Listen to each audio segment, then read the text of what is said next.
Good morning guys! So nandito na naman tayo sa bahay kubo. Ayan, ang lalaki na naman ng alon. Ayan guys, oh. But before anything else, magkape na naman tayo. Magkakape uli. O, dito. So etong akin ngayon, of course kape at saka itong kaning bigas. Kaning bigas ang tawag dito or bibingkang gawa sa bigas. So ayan na guys. Ayan. Ito ang sinasabing bibingka gawa sa bigas. Ang lapad, oh.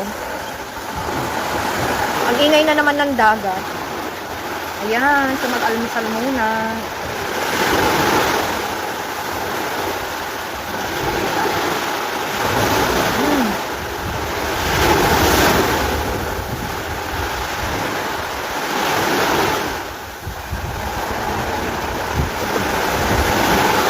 Sarap na.